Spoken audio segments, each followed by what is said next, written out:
What is going on, everybody? Welcome to the Bearded Fireflies Wrestling Podcast. New show that Chris and I thought up of. The old show, the Four Corners Podcast. It was fun, and it was fun while it lasted. But some things happened, and some things had to change. I had to get a new co-host, and I'm cool with that. Love Chris. He's one of my best friends, and with the new co-host, we had to come up with a new name, new concept, and everything like that. So, Chris, tell us a little bit about yourself. Everybody knows who the fuck I am. Tell us a little bit about yourself, man.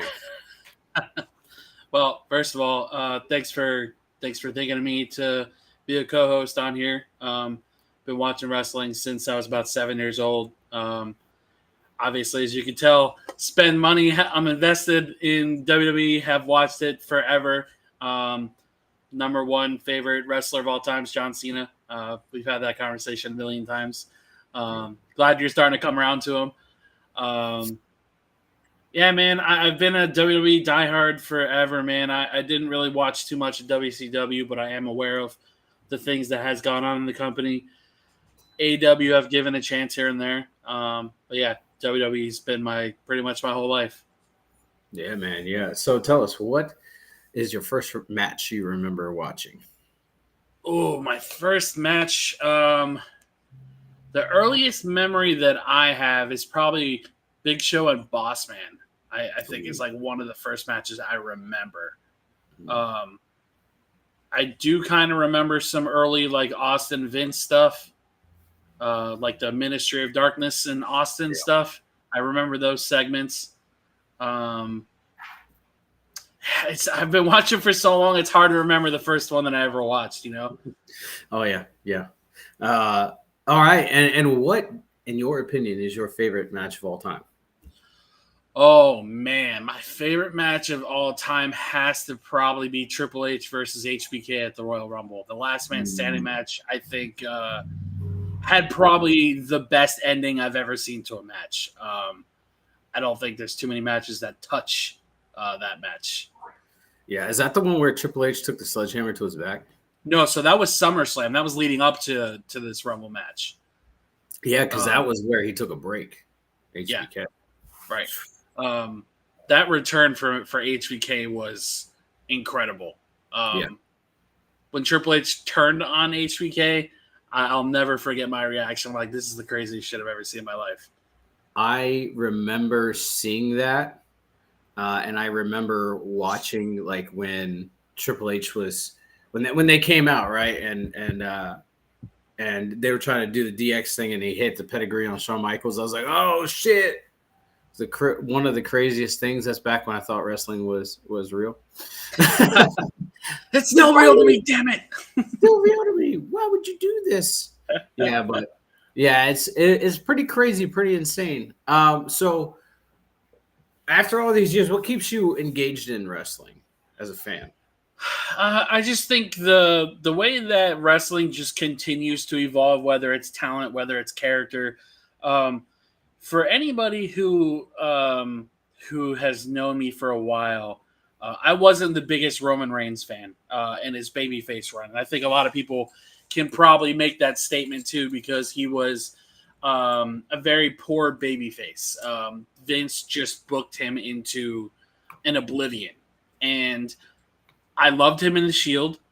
I was a really big Seth Rollins fan, still am. And he was my pick to break out of the Shield. When he did, I was so happy because his first heel run was incredible. But looking at the landscape of wrestling right now, I mean, Roman Reigns is on top of the industry.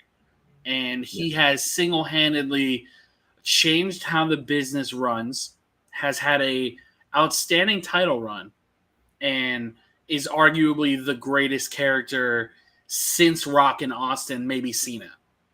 Yeah, I would agree. I think Roman is one of those characters that, like, later on, we look at and put up there with it sucks to say, but the Hogans, the San Martinos, the Austins, some of the more polarizing figures, right? And like, it's crazy that his evolution, right? Because every character needed that nexus. Every character needed that that one thing to unlock the potential, and that his heel turn was honestly, in my opinion, at the right time, at the perfect time, because they got all the hate out of the way with his Right. baby run and the shoving it down our throats, all that stuff. So yeah, I think he'll be up there with one of the polarizing characters in all of professional or all of wrestling Agreed. uh, in the future. And then And when when he you comes, when he does what Cena's doing, and periodically comes back, they're gonna be like, he's the GOAT, right? right. And with Roman, if you look back in the pandemic era, I mean, I know wrestling fans like myself, and I'm sure you don't like looking back on the pandemic, like empty crowds and the Thunderdome and all that stuff. But one really big positive for me to take out of the pandemic era is we got character work, we got promos, and a lot of the guys and girls that weren't great at promos were cutting promos. Like, Yeah, look at Jey Uso, look at Jimmy. The yeah, character work those guys had yeah, was almost perfection, yeah. and it forced NXT to rebrand, because Black and Gold, while it was okay for the longest time, I can genuinely say I go back and watch Black and Gold before the pandemic and don't like it anywhere near as much as I like the new NXT. Yeah, I enjoyed Black and Gold, but like looking back now, I realized that there was a lot of flaws in the system. Right, it Oh was yeah, just a lot. It was a lot of guys that were known on the independents that came in that had that name already established for them. Right, so when they come over, people are like super hyped, like the Undisputed Era when they had Kyle O'Reilly, Bobby Fish, Adam Cole, and Roger Strong. Right, and then like your Pete Dunnes and all these other guys.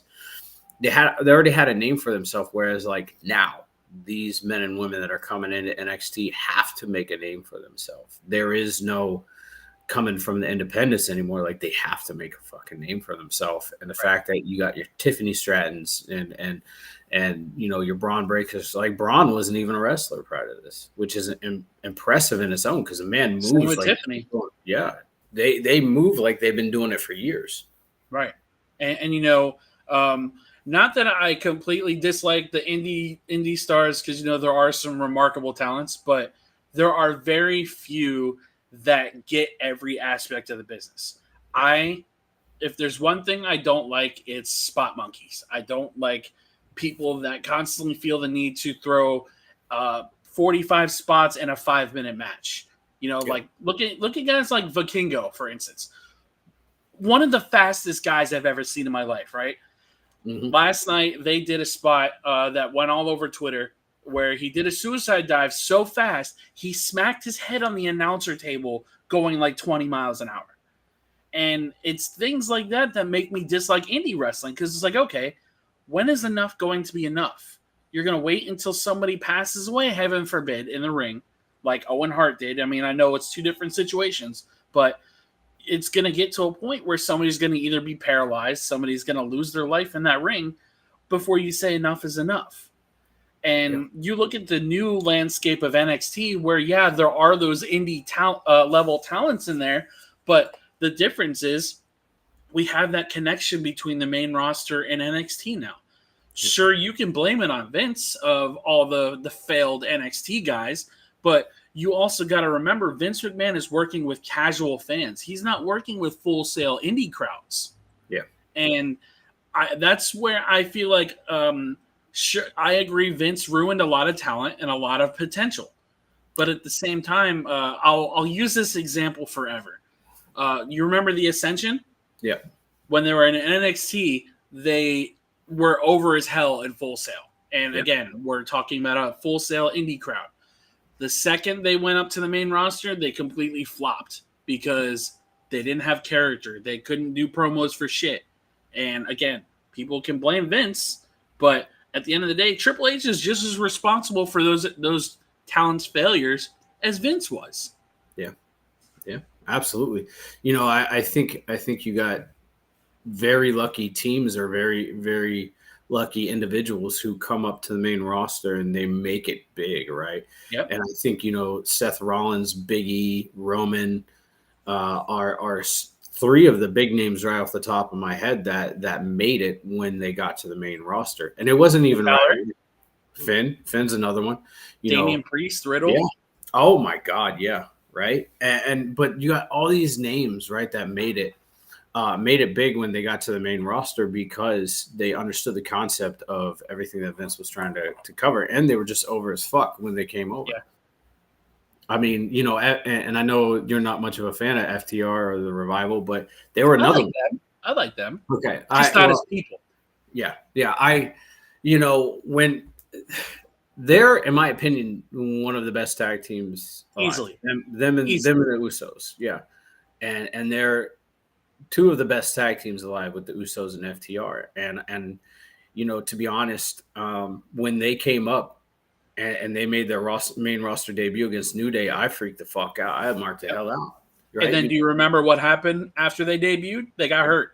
Yep. One dude, what was it? He broke his jaw, and then the other one, I think, tore his bicep or something. Yeah, they're and they're really injury prone, and that's the hard thing to watch is like seeing these guys that are, out there busting their ass, and they're just injury prone. Like they got injured multiple times in WWE. Flash forward, they go to AEW, and they are either working on injuries or they are continuously injured, and it's just sad to see because they get a little momentum and boom, it's taken away. Bro, look at Daniel Bryan.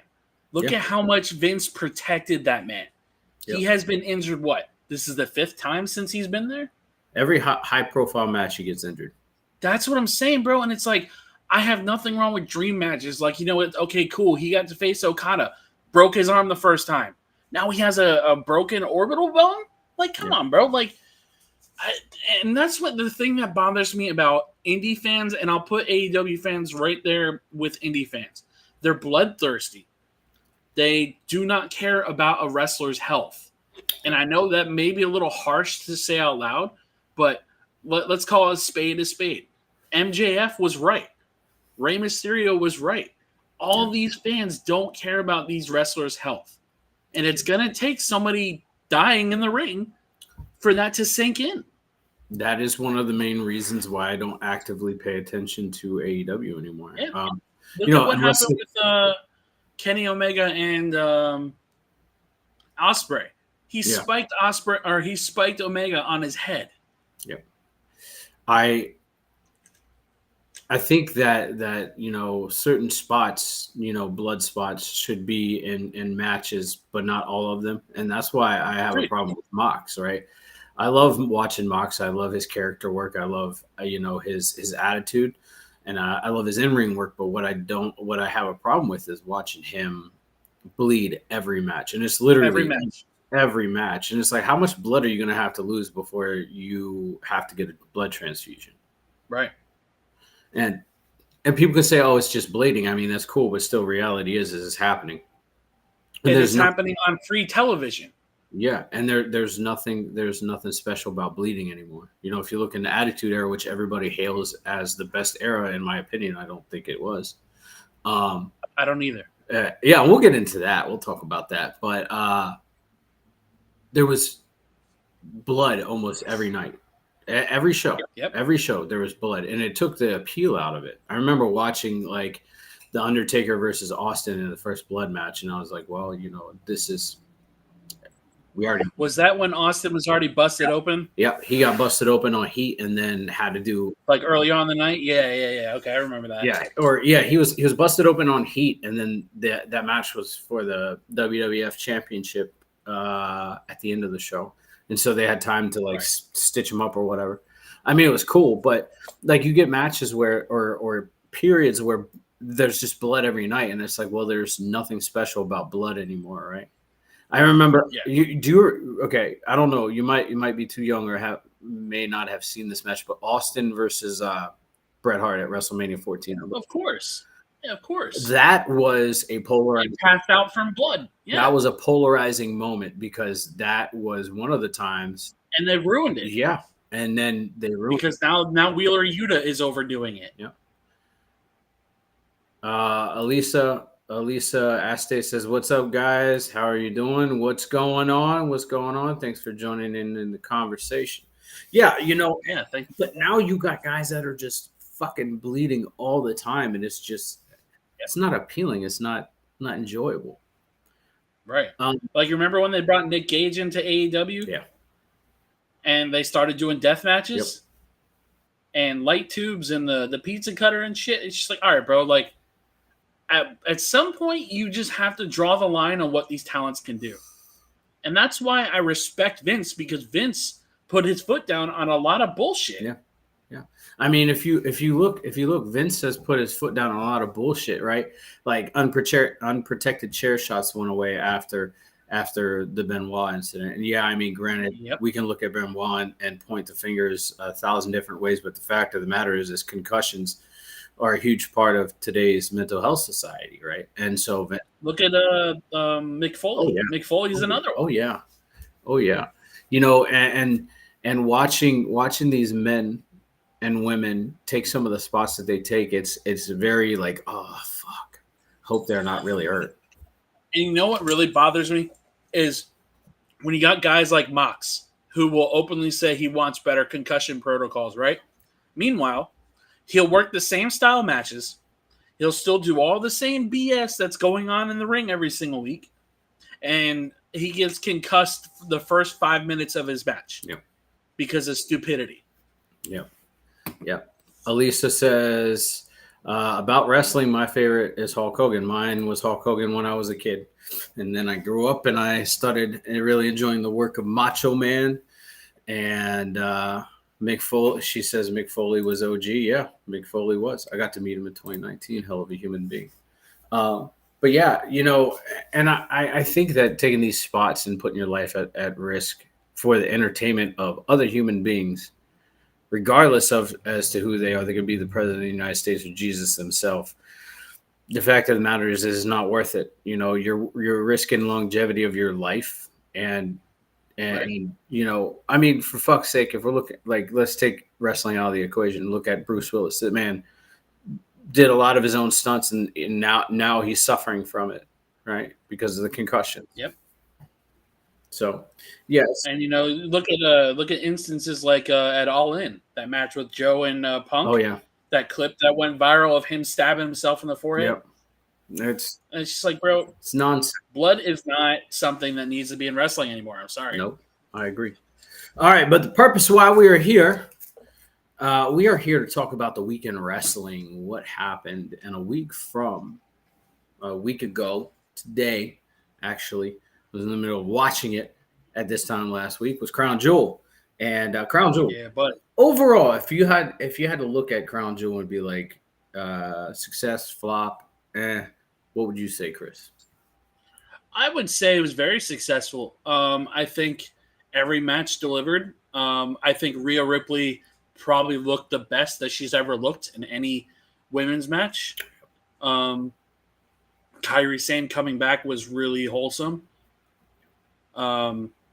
LA Knight was able to hang in there with Roman. I was very impressed because I've been not a doubter of LA Knight, but more so I just don't really care for the guy, mainly because of his fan base. Yeah. Seth Rollins and Drew, I think, had one of the best matches. Yeah. I would say that that's one of Drew's best matches he's ever had. Heavy shout out on Logan Paul for saving Rey Mysterio's life. Right. Logan did save his life, and I want to touch on Logan for a second. I see a lot of people on social media trashing Logan and calling for him, to drop the U.S. Championship and get fired. But why? So, from my understanding, he's got some like shady stuff going on with Puerto Rico, and he's just not like the best person, I guess, or whatever. I don't know. I don't really look into stuff like that. I read some comment that said he only won because of white privilege. I'm like, you know what? That's when I stopped listening to any criticism you guys offer because, wow. Right. So I really enjoy watching Logan Paul. And the first match that he ever had, against Ray and Dom with him and The Miz, I was completely sold on Logan Paul, right? And my girlfriend was talking, and she's not like a fan like we are, and she doesn't know a lot, but she knows who Logan Paul is. And so when she was asking about how I felt about Logan wrestling, I was like, to be honest, I think it's a good thing, right?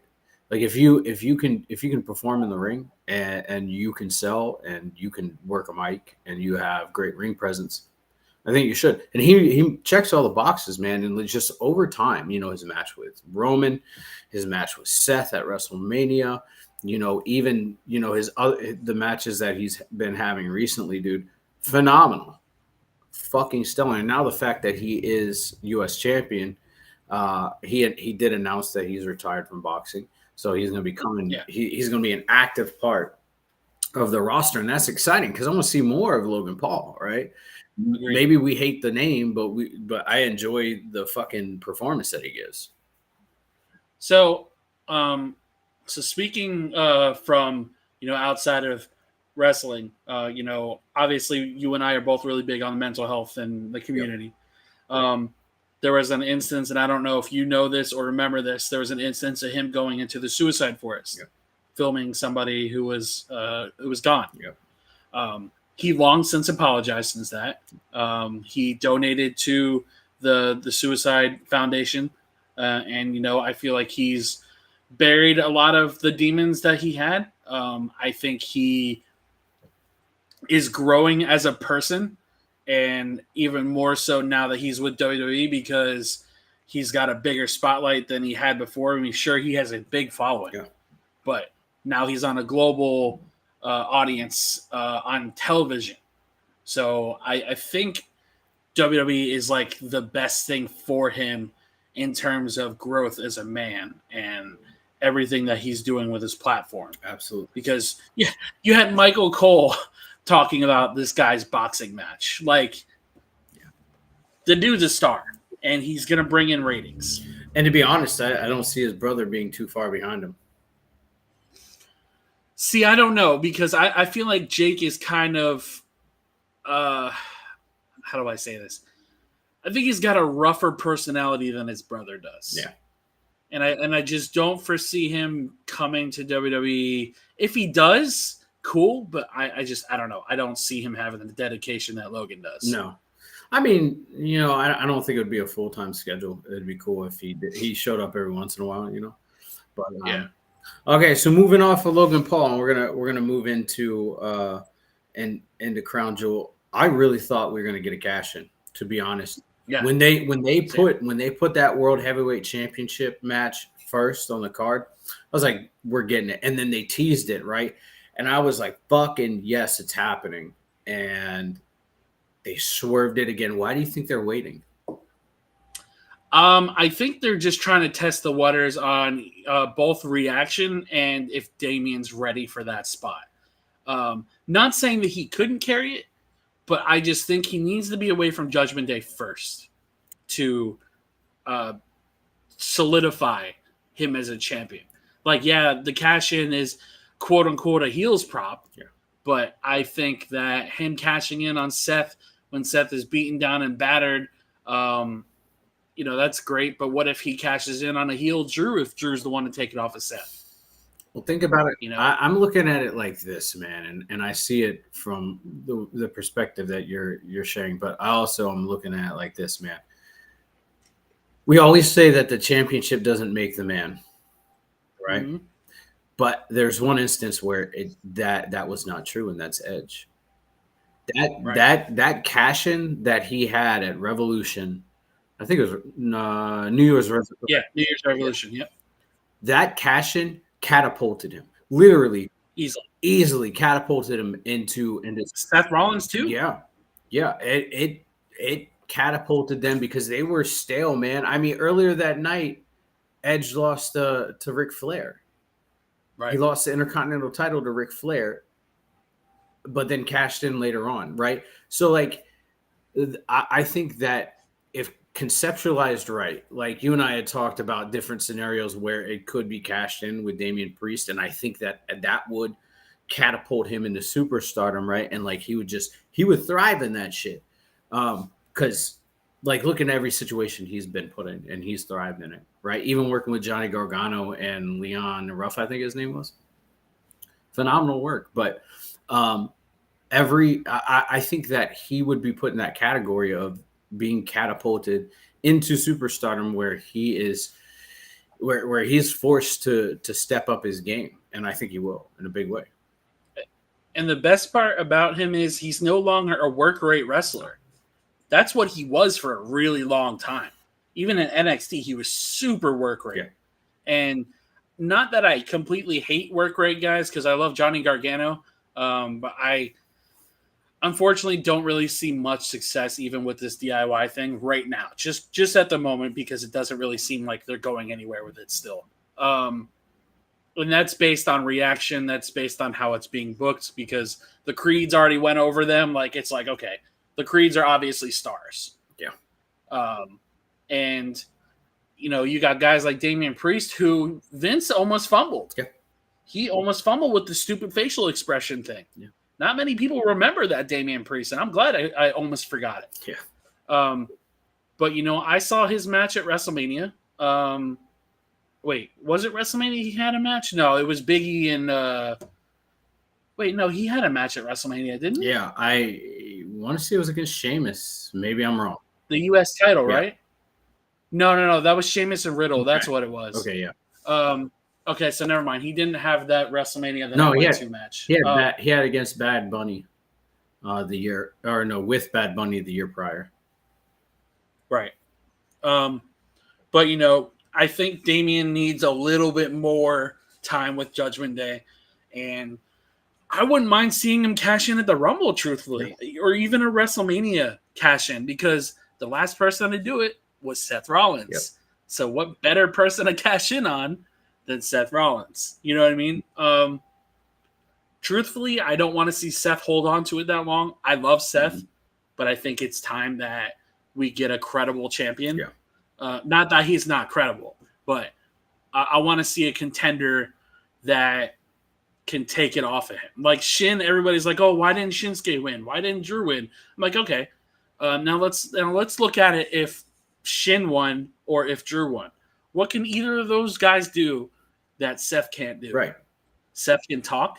Seth can work.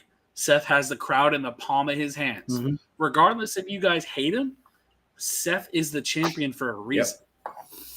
Well, I mean, look at it too, man. Like he had that 3-month hiatus with Finn Balor, right? And him and Finn tore the goddamn house down. And then, you know, you got Shinsuke and him and Shin had that going. Him and Drew and him and Sammy. Now, like my thing is, at some point they're gonna have to pull the trigger on taking the title off him, because dude, Seth needs time to rest. Because that man, he's worked solid, if I'm not wrong, solid for the last 5 years. And that's a lot. Easily. That's a lot to put on your body at one time. Right. And you know, the thing that bothers me the most about fans when it comes to Seth, more specifically online fans, but the fact that they were crying that he put over Cody 3 times. Yeah. I'm pretty sure Edge went over Seth. Yep. And Rollins was just putting everybody over, and they were pissed because he kept losing. I'm like, okay, so you make him world champion, and you guys hate him again. Yeah. Make up your minds. Yeah, we don't enjoy what's given to us, and that's why I'm trying to change my view on how I see wrestling now. You know, watching from a perspective of just enjoying watching the product. So we'll move to Monday. We'll hit a little bit about Monday. So Monday, in my opinion, it was a good show. It was a decent show. You know, was it bad? Sammy and Seth tore the fucking house down at some point. You had to believe Sammy might have won that match. Right. You know, and everybody was mad that he didn't win. I'm like, why would you have Sami Zayn beat Seth Rollins? Right. And then have him go over Drew. Like, that doesn't make any damn sense. No, absolutely not. But really, I think what really capitalized for Raw was the end, where Judgment Day got involved and they jumped in and beat down everybody. And then, you know, you had you had Jey Uso come down, and then you had Cody come down, and they made the announcement. Two nuclear pops, bro. Oh yeah, dude.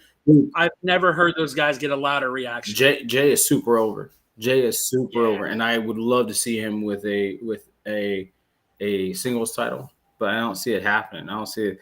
Do you want to see? Would you want to see him beat Gunther? No. No. Mm-mm. No. Who would you have him take a title from? Realistic. I don't think he's ready for a world title. No, he's not. I like to see him with a U.S. title, right? But that would indicate that U.S. title would have to go to Raw, or he would have to get traded back to SmackDown, and that's just not feasible if they're trying to keep him away from the bloodline. To be honest, I don't know. I don't want him to take it off of Gunther, because in my opinion, there's nobody on the fucking roster that can take the Intercontinental title off of Gunther. I want to see Ilya Dragunov come up to the main roster and be the one to dethrone Gunther again, just like he did in NXT UK. Because man, people sleep, and I mean straight snoring sleep on Ilya Dragunov. That man does not have one bad match. No, not one. There's only a handful of people that I can say that I can look at, like in WWE or all of professional wrestling, and say I've never seen a bad match out of Gunther. Fucking Dragunov. Never have had a bad match. Facts. And I would go as far as to say Carmelo Hayes as well.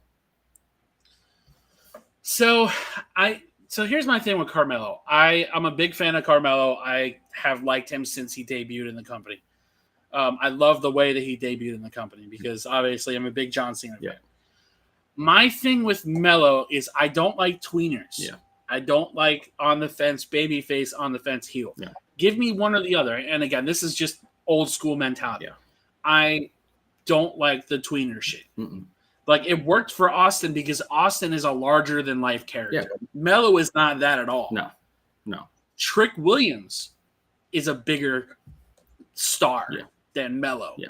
And I love Melo, but Trick Williams just screams superstar. Yeah. He screams money, and that, and it's crazy, but I don't really see anybody, with the exception of Dragunov, taking that title off of Gunther, and I'm okay with it, because what he's doing with that Intercontinental title is something nobody has been able to do. He's making that the fucking number one title in my bro. That match he had with Bronson a couple weeks ago, I think was one of the best TV matches I've ever seen in my life. Yeah. And that's saying something, considering what we've all seen over the last years. Like, I would put that over any main event that Seth Rollins had. Oh yeah.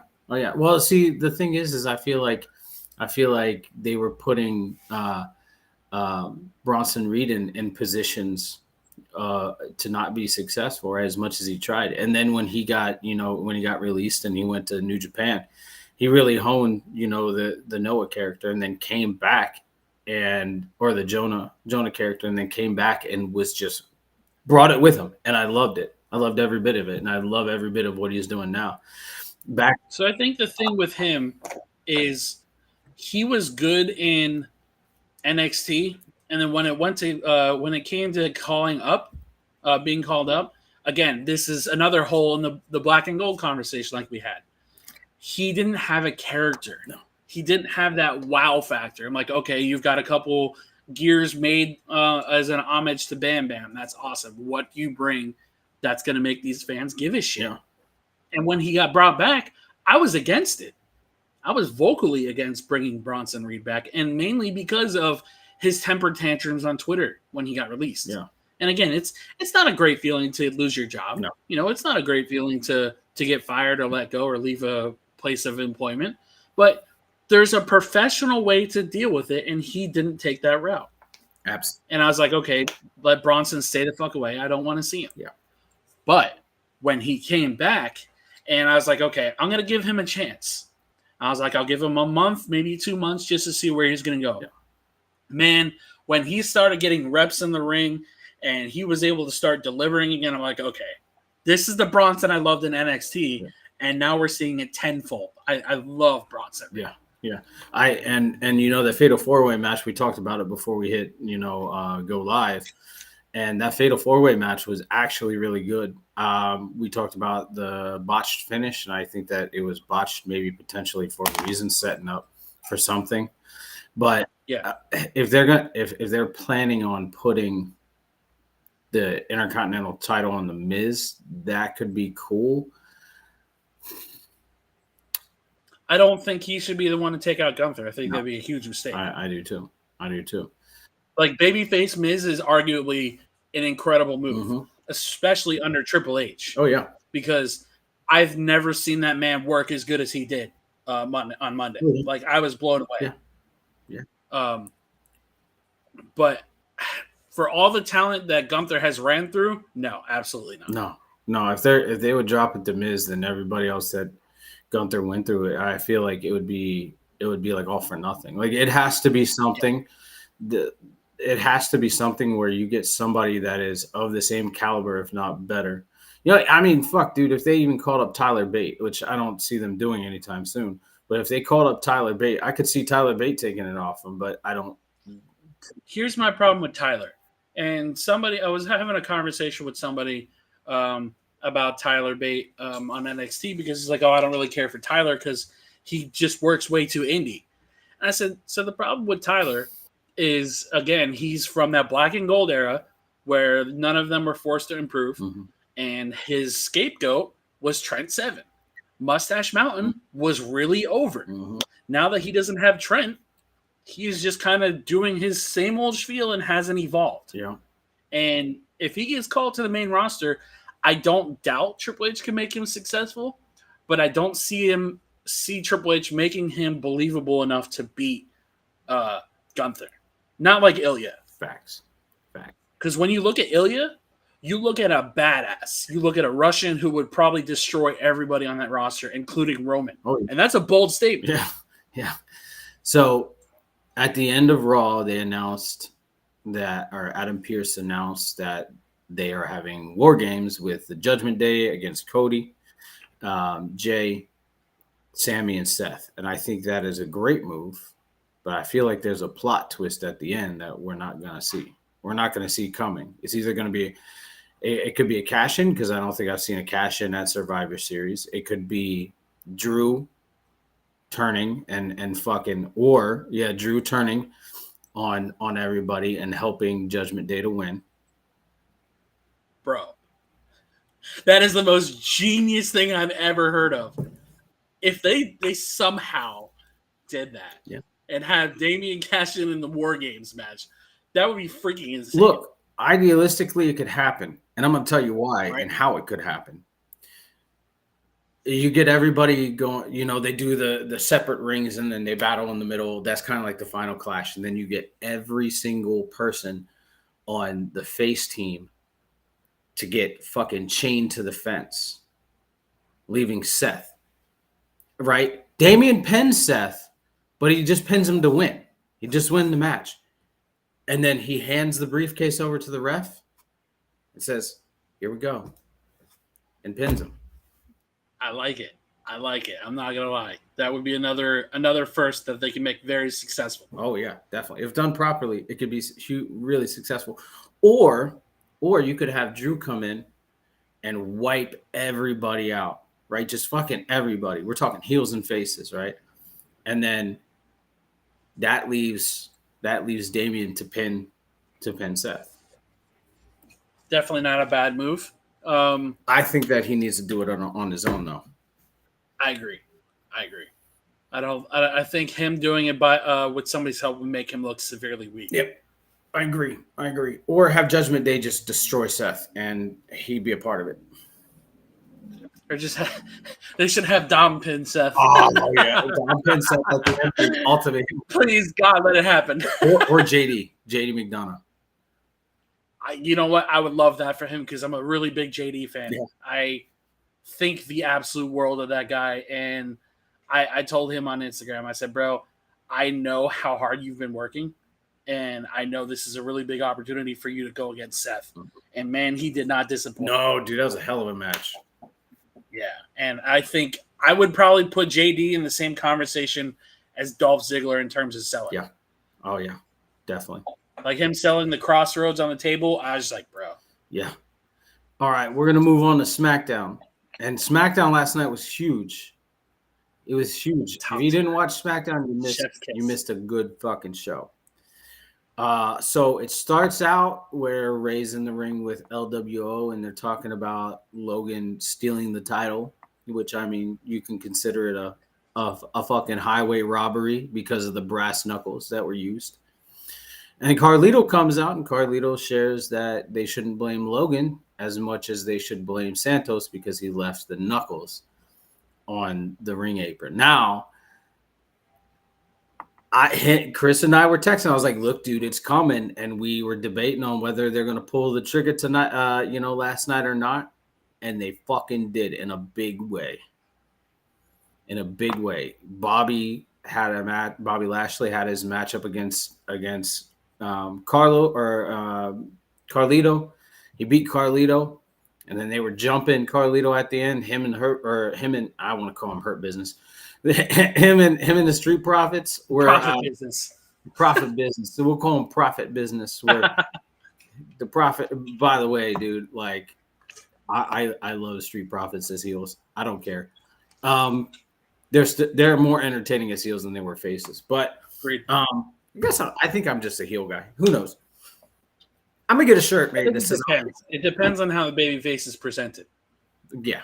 Because I could argue and say that I never needed a John Cena heel turn. Never once. So Santos was on the ring apron watching all this happen and watching all this unfold, and he didn't jump in, and Ray came in with a chair. And I seen a meme on Facebook that like kind of explained everything, and Ray went and kind of shooed away the heels. Santos turned on Ray. Now, if you look in the history, the people closest to Ray are the ones that fuck him over. Batista, Eddie, Chavo, yeah. Goddamn, now Santos, right? Like this happens, and somebody said, I think it was Mommy. Mommy said, Rhea said it. Maybe the problem is you. Maybe the problem is you, Ray. I love it. Stoking those fires, dude. But I think honestly, this turn should have come for the U.S. title. I think this was the best way they could have pulled the trigger, because as much as I love heel turns, I don't like rushed heel turns. Yeah. So like, you kind of already saw it was going to happen after Ray won the U.S. title, and it was kind of like a slow build. I'm like, okay, we're getting there, and then as soon as Carlito got brought in, then you're starting to notice Santos's whole demeanor starting to change a little bit. Yeah, more aggressive. I think, the heel turn was great, but I think the interview after, like, I think it was Kathy Kelly or whatever her name is, ran after Santos and was like, "Can we ask why?" And you always get like either somebody looking and then turning away or walking away, or you get the you get the stupid explanations. But this one, he said he had it coming. I was like, "Fuck yes, he did. Yes, he did." Ray, you piece of shit. Right? But I mean, Ray's not a piece of shit, great human being. But that feeling of he had it coming was like, yep. Now the question is, do they turn Phoenix and Wild? I was going to ask the same thing. Yeah. Do they turn Phoenix and fucking Wild against Ray? I think they should have Zelina turn too. Yeah, reform Legado del Fantasma. I would love it. Yeah. I would love it. I would love to see it happen. I would love to see him come back out, Santos come back out with that fucking luchador mask, right? Or even at some degree steal Ray's mask and then come out. And I know that's disrespectful, but I mean, that's the angle they're taking. Right. Steal his mask and then wear it out every night of that feud. See, my only problem with that is I kind of feel like that's been overdone for Ray's part. You know what I mean? Like the removing of the mask thing. Yeah. And them being respected luchadors, I just don't. I don't know. I think Santos coming out and bringing up Dom would probably be pretty awesome. Yeah.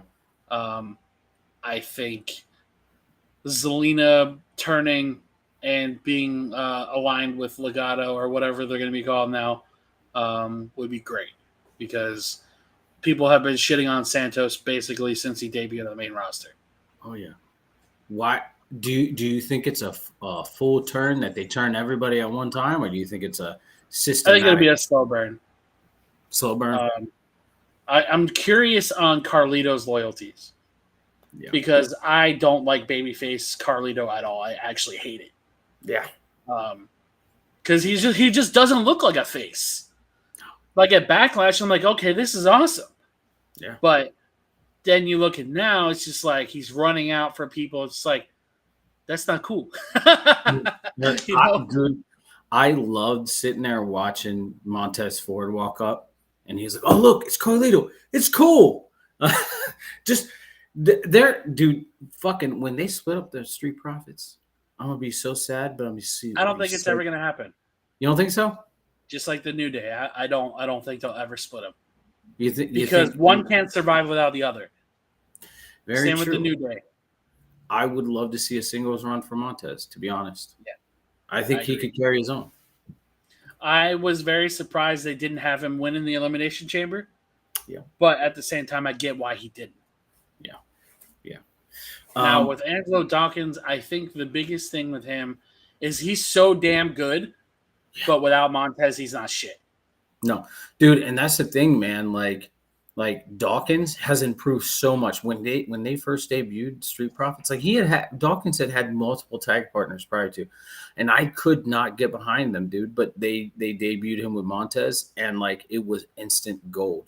And every week he improves, and that's I love to see that. I love to see the improvement over the weeks, over the months, over the years. Like Dawkins has improved 1,000% from what he used to be, and I'm enjoying it. I love it. And you're getting more personality out of him finally. Mm-hmm. Mm-hmm. And it always takes that one partner for somebody to have to get that out of them. Oh yeah. Oh yeah. Let's not just let's hope that it's not a rocker situation. See, I don't think it's going to get to that point. I think it all depends on the direction they go with Bobby Lashley. Yeah. Because if Bobby's going to be like, oh, he's the weakest link in the team kind of thing, like, okay, I can see that. But then I also see Angelo nearing either a release or irrelevancy. And I don't want to see either one. No, me either. Moving on. KO on fucking commentary. God, and I said this on TikTok, and I'm going to say it here. Give me more KO on commentary. I loved it. Facts. When he started using the I don't remember what they're called, like telecast or whatever. Yeah. When he started drawing the faces, I'm like, bro, Kevin Owens on commentary is money. Yes, dude. Corey, you can step away for like an extended period of time. Give us KO, dude. I would love it. I would. And then when Cole, he was like, when KP's like, oh, which Kevin are you talking to? And then Owens is like, the Kevin that people want to hear. Right. I thought it was funny. And then like when they spilled water on him, right? And he was sitting there and he was like, the shoving I can take. The water on the head I can take. Did he hit you, Cole? And Cole was like, yeah. He's like, he hit you with a water bottle. I was like, yeah, I can't take that. I was like, what? I'm gonna go get suspended. I'm gonna go get suspended. It fucking threw me, and I loved it. I love Kevin Owens. I love Kevin Owens on commentary. Give me more. I want more. Give me what I want. By Batista. Give me what I want. Give me what I want. But the final bit, the main event was a 6-woman tag team match where we seen Damage Control go up against Bianca, Asuka, and Charlotte. And you and I talked about it at the very beginning of the show where we seen Asuka get introduced, and I was like, I bet they turn Asuka. I bet they turn off. Somebody actually pointed something out in that promo when Asuka was sitting there, cutting her promo in Japanese. Yeah. If you look closely enough, Kairi had a smirk on her face. Yeah. I seen that. And I was like, okay, this could be something. And then, obviously when we went into the main event, I was freaking the hell out because I'm like, wow, Triple Yeah. H pulled the biggest trigger he could possibly pull in the women's division. You know what I think they should have done? And I think that they should have done this. And it's odd to think about now after it. They should have put the translation to what she said on the bottom of the screen where nobody in the crowd could fucking see it, but we could see it. And we're like, we know what's going to happen, right? And like nobody else in the arena knows, but we're like, we fucking know what's happening. We can see it, right? But I think they did it perfectly, right? Where Bianca was going to get the tag and she had dove to get the hot tag and Bianca just, Asuka just hands up, was like, nope. So good. And then the perfect Venom spit spot was just great. Now, I think that there might be a twist in the women's. There's gonna be a double turn. I think it's gonna be a double turn. I'm not a double. I think Bailey would get kicked. Well, yeah, that would be considered a double turn. Bailey gets kicked, and then somebody else could join the damage control. Yeah. I think Bailey's gonna get kicked out at the end of War Games, and I can see Xia Li joining, and Asuka would take the reins. I would love this. So I love Xia. I think my only gripe with that idea is the way that they're pushing her and doing just the KOs on people and have no interaction with damage control so far. You know what I mean? Like, I'm not totally against it. Dirt sheets that I've read, and I know they're dirt sheets and they may not be credible. Dirt sheets that I read said that along with Kairi Sane and Io Sky, there's going to be 2 more members. One is not associated with them or has gone against them. And the other one is completely obscure from the situation. And so that's why I'm saying I think it's going to be Xia Li coming in from Raw because they're not doing anything with her on Raw. They had her attack Becky, and I mean, maybe she goes up against Becky the Monday before. And she also appeared on NXT too. Yeah. What they could do is really fucking usher her in over to SmackDown. A smooth transition at War Games because she's gonna be in the goddamn building. She has to be, right? And they have her run in to save the day. I heard that Triple H is interested in bringing in Julia from Stardom too. Yeah, I don't know how credible that whole thing is, but I would love to see her immediately go to the main roster because I don't feel like NXT will do her any good. Yeah, very true. Who do you think is going to be the 4th member of the face team for the women's? So if they do the Xia Li idea, I think Becky's going to be involved in some capacity, teaming up with Charlotte, even though they hate each other. I could see a Zoe Stark. I could see Indy Hartwell. You know, there's a lot of names I could throw out there. Well, Zoe is going to be teaming with or going up against Mommy at right. I don't know how I feel about that still. I like Zoe, but keep her away from a microphone. Yeah, she needs a mouthpiece. It's so bad. It's so freaking bad. Yeah. I would go as far as to say I would love to see Jade fill that spot. And I know that you and I have had conversations where you say you don't think that should be her first match. What better way than to put her in a big fucking time? And then not to mention, Cody helped get her into the company. So, right. Like, I think it would be cool for Chicago to see that. Yeah. Now, the only issue I would have with that is, you know, obviously the explanation that you gave, but also her standing face to face with Charlotte already, like as an opposition. I think it would just kind of be a little weird, especially, I don't know. See, like I would have to see how she's progressed in the ring. Yeah. Like, give me like a Monday night or an NXT or a SmackDown match before War Games. And then I'll say, okay, yeah, she's good.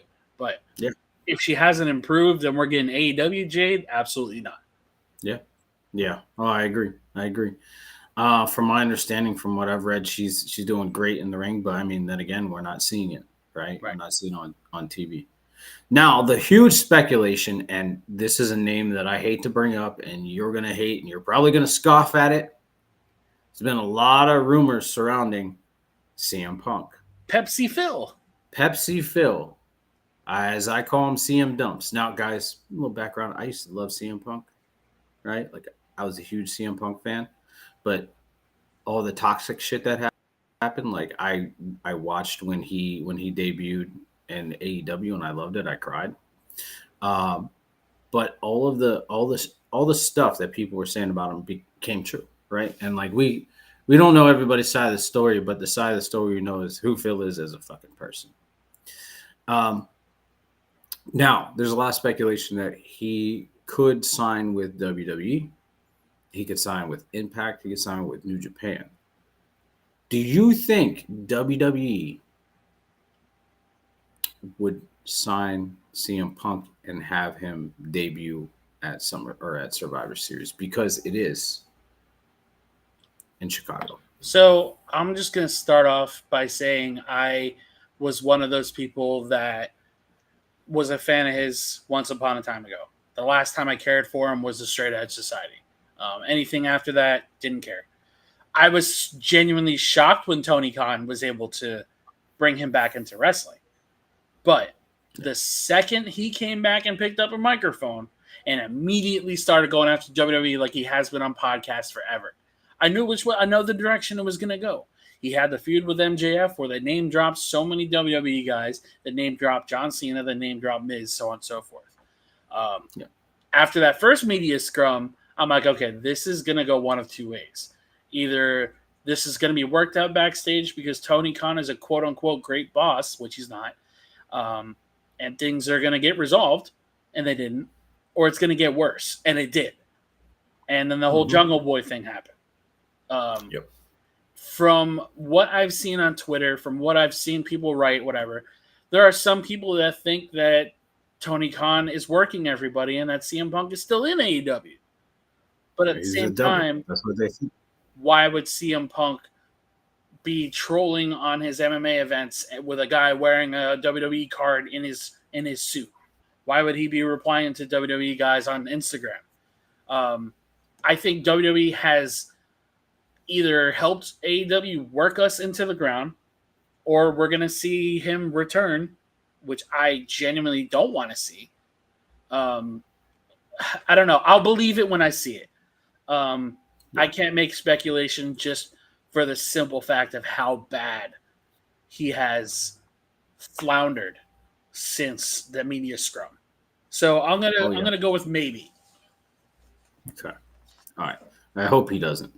And like I'm at this, I'm not that person that advocates for somebody to lose their job.